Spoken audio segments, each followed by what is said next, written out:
Good evening. Tonight, I'm going to tell you another strange and unusual story of the unexplainable which lies behind the veil. Down through the ages, man has continually struggled to pierce the veil behind which lies the unbelievable. Many things which were completely beyond our comprehension as recently as 100 years ago are readily understood today. Maybe not then assume that happenings for which we have no explanation now will in time be understood by those who follow after us. Our story tonight is again based on an actual account from this dark world which lies beyond our knowledge. Edward Page, like almost everybody else in New York, was not concerned with anything more profound than the ever-present, oppressive summer heat.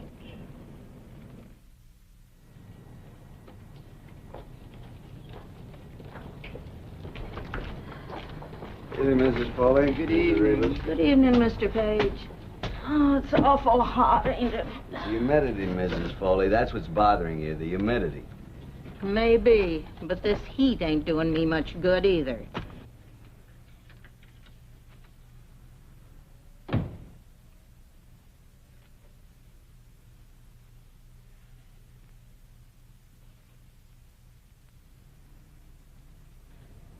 Probably gone to put on soup for his supper again.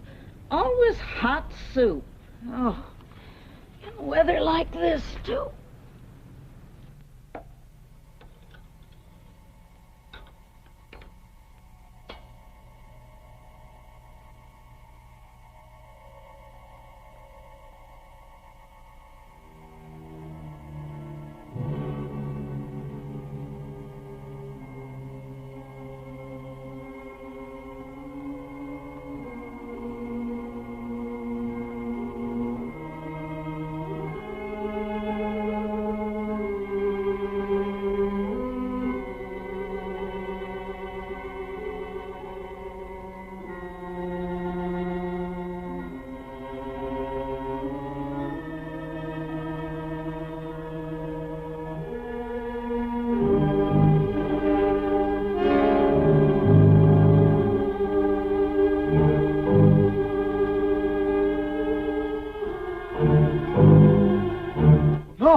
Don't do that.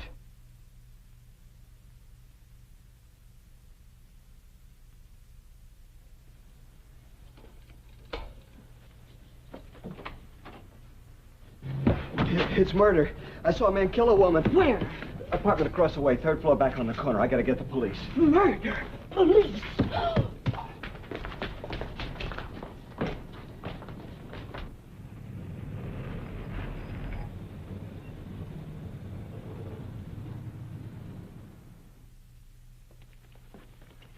Sure that's the right apartment? I'm positive, Lieutenant.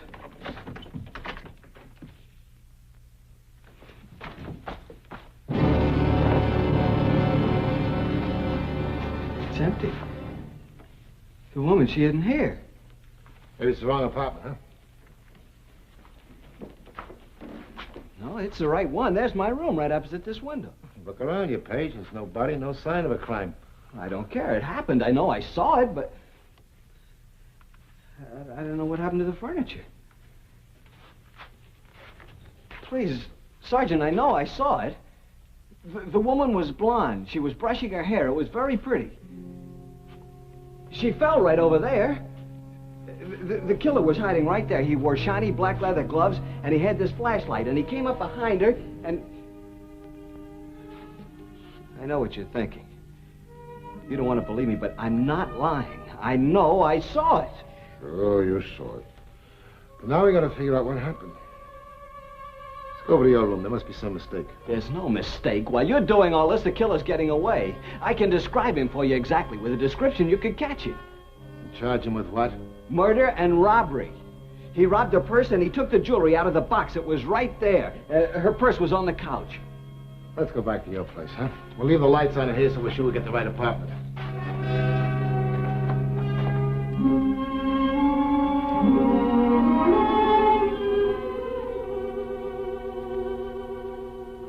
That's the one. See where you left the light on? That's where I saw the woman. She had on a pale blue dressing gown.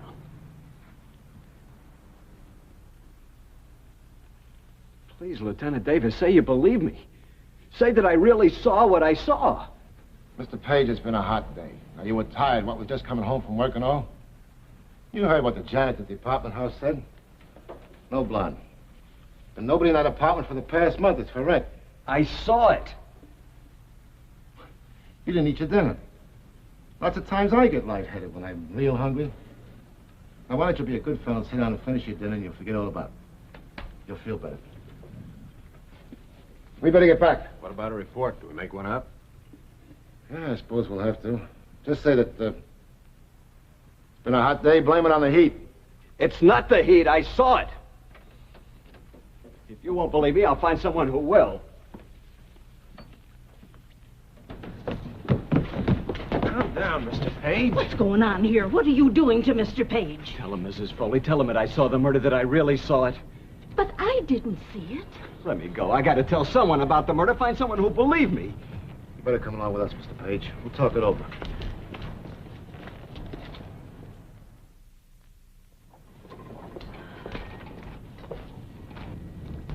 I beg your pardon. I'm trying to find the apartment that's for rent.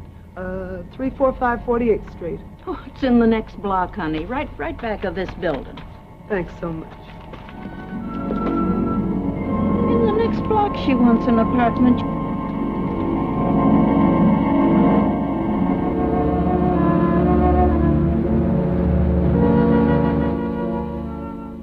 Now tell me the whole story, right from the beginning, everything that you can remember. I'll record it. All right, sir. I came... Not so close to the microphone. Just as though you were talking to me. Yes, sir. Well, I came home with my groceries. Soup. I always have soup. I like soup. And Mrs. Foley that's my landlady. She was sitting on the front steps. She looked awful. She always does. Well, she complained of the heat. And then I ran out of the room to get the police. That's all? Yes, sir. Thank you. Mr. Page, you have an amazing eye for detail and the most retentive memory. Doctor, when it's murder, you see, you remember. You keep on using the word murder. Now, how do you know the woman was dead? She was hit on the head, that's true, but she might only have been unconscious. She must have been dead. He hit her hard. It was a flashlight. Doctor, when can I get out of here? I'll send you home as soon as possible. What sort of work do you do? Well, I'm just a shipping clerk. But they count on me. I keep track of things. Mr. Wonder, he's my boss, says I have a fine memory, like you said. You can go back to your room now, Mr. Page. And you won't need any more sedation.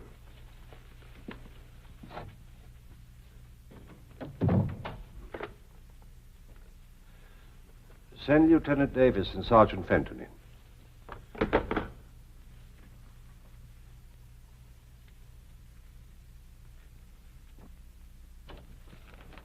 Morning, Doctor.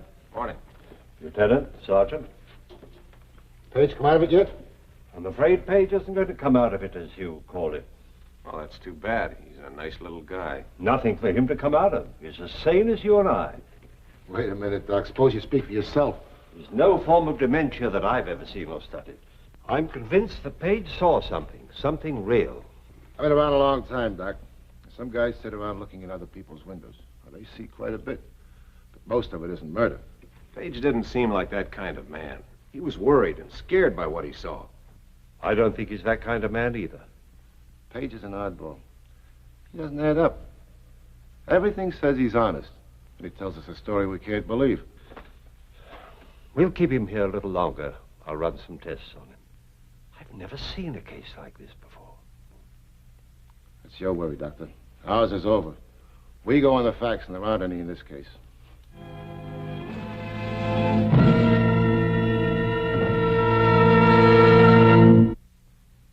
I going to do? Try to forget it. Go home. Go back to your job. I guess that's the only thing to do. If you can't tell me what I saw, how can I figure it out?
Lieutenant Davis, homicide. Go ahead. Now, what's the address? Would you mind repeating that address, please? What's the apartment number? Hey, we're on our way. What's the matter, Lieutenant? That murder Page told us about just happened. Dr. Mason, please. Blue dressing gown. She was brushing her hair. It's real pretty, too. Fell right there. Well, Dr. Mason, this is Sergeant Fenton. Lieutenant Davis would like to know when Page was released. Oh, I see. He was released over 3 hours ago. I want him picked up fast. 2 African masks over the fireplace.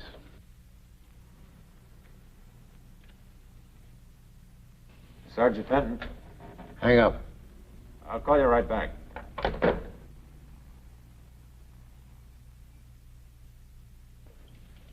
He just came in and turned on the light. Go over there and get him. Tell him nothing but bring him back here.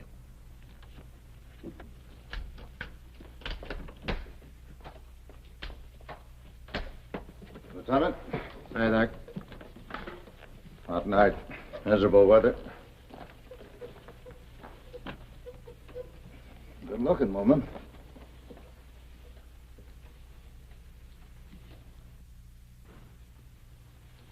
Usual blunt instrument. How about a flashlight? Ever hear of a murderer describing his crime to the police before he commits it? Sure thing. Makes a killer a big man. Dare you to catch me kind of thing. I wish this were that simple. The only trouble is he described the furniture in here ahead of time. There was no way he could have seen it. Sound like you need some salt tablets. This heat's murder. Yeah, there's nothing I can do. I'll send the boys up.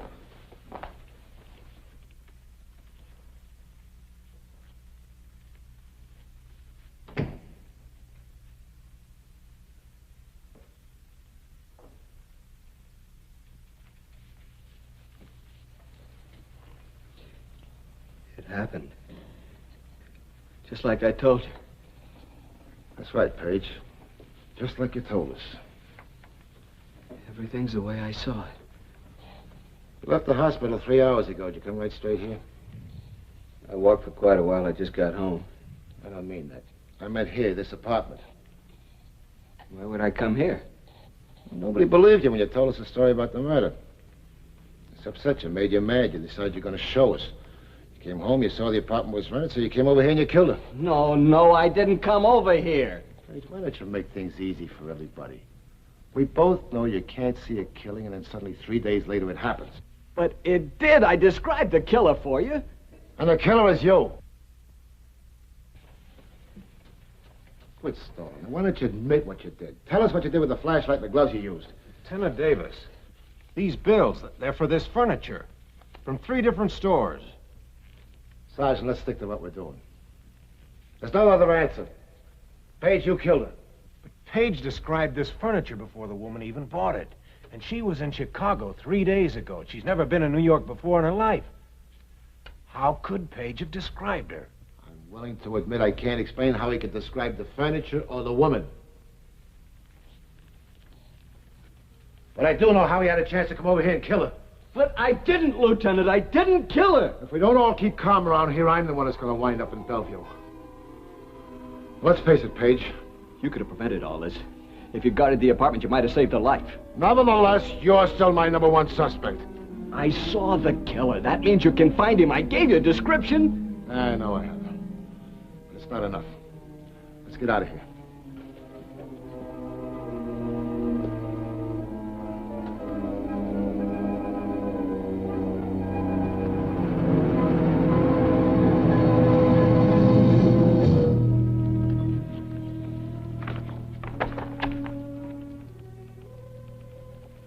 Nothing, Sergeant. Nothing so far.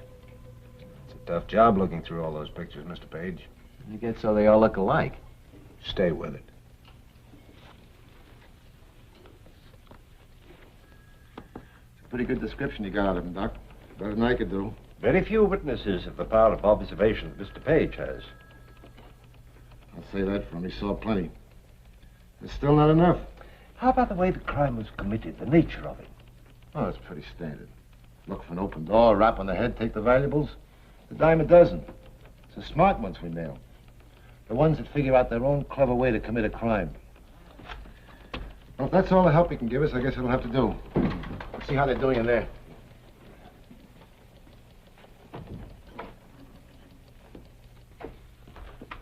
That might be. The face might be the same. I don't know. The nose isn't the same. Up there at the bridge, the killer's nose was flatter. That's Ben Burton. He's out of circulation. He's got 5 years to serve before parole. I don't think it's any use. Of course it's some use. A woman's been murdered here. Let's start all over again. Now, gentlemen, please relax. Now, there's a very good idea. Let's all have a cup of coffee, and perhaps it'll clear our thinking. Now, Mr. Page, you've been most cooperative, but if we could help you to remember just one more thing. All right, Doctor. When you saw him hit her, what did you do?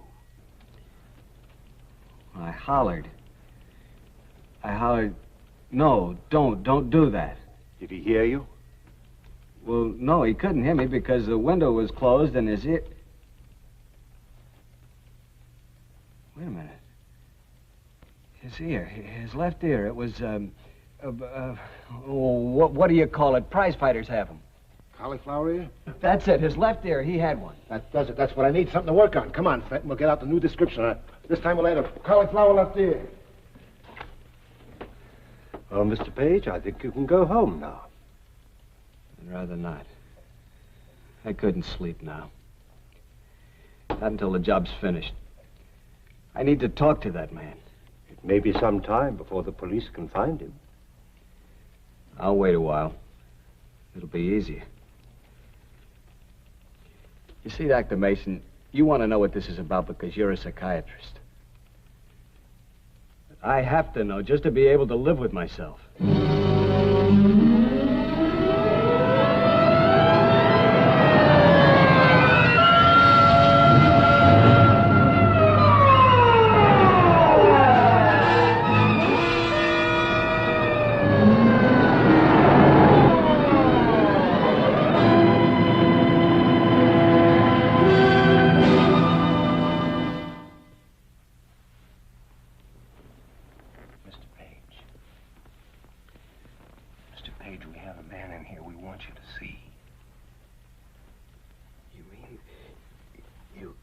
Actually found a man who... He matches your description exactly. Everything is the same. Can we see him? As soon as Lieutenant Davis sends for us, he wants to question him first. We're holding you as a surprise to force him into confessing. You see, actually, we have nothing on him except your testimony. We have to prove that he killed that woman. Yes, of course.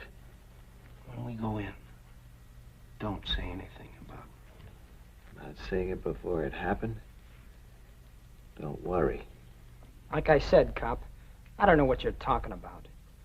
Either book me or turn me loose. You won't hang it on me with a witness. You need more than that, and you know it. You'll need the stuff that was stolen and maybe even the weapon the guy used. Yeah, you're right. I need all of that. And you're going to tell me where it is. Okay, so stop talking and show me. Bring on your witness. Let's see what you've got.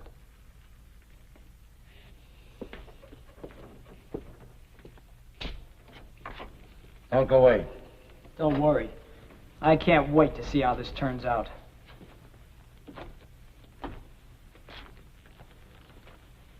That's him. That's the man. That's him. That's the man. Sit down, Kerwin. See? See the ear? Tell him, Page. Tell him what he did. He knows. But he doesn't believe I saw him, is that it? That's it, Dad. I think you're a liar, looking for a big charge or something. You wore shiny black leather gloves, dark gray pants, and a dark blue shirt. No hat. You hid behind the chair when the woman came into the room. She was blonde and very pretty. She wore a blue dressing gown, light blue. You had a flashlight in your hand. You hit her and she fell. The hairbrush fell, too. You turned and took the jewelry out of the jewelry box, stuffed it in your pocket, went over to the couch, emptied her purse, and you left. It's a frame-up. Nobody see me do anything. You're trying to scare me. This guy's a fake. You brought him in just to work on me. The arm. When he put his left arm around her neck, she bit him. That's why he rubbed his arm. Maybe the bite mark's still there. Roll up the sleeve, Ed.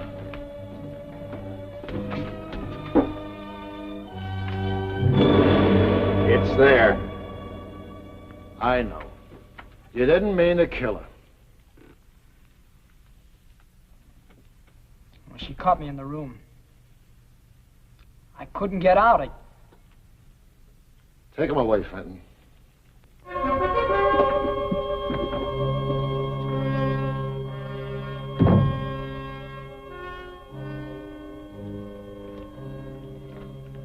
Try to forget it, huh, Page? Go back to work and stop thinking about it. Are you going to stop thinking about it, Lieutenant? No, I guess not.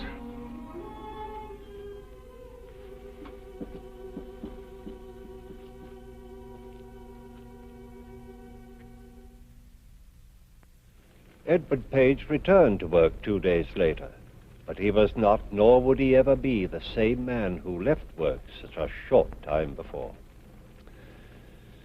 Page's experience was an example of what is defined as precognition, the ability to foresee the future. Throughout history, there have been many such instances, reported and documented. How does it happen? Why? I'm afraid the explanation is still beyond our understanding, at least for the moment. please join me again for another journey into that real but unexplainable world which lies behind the veil. Good night.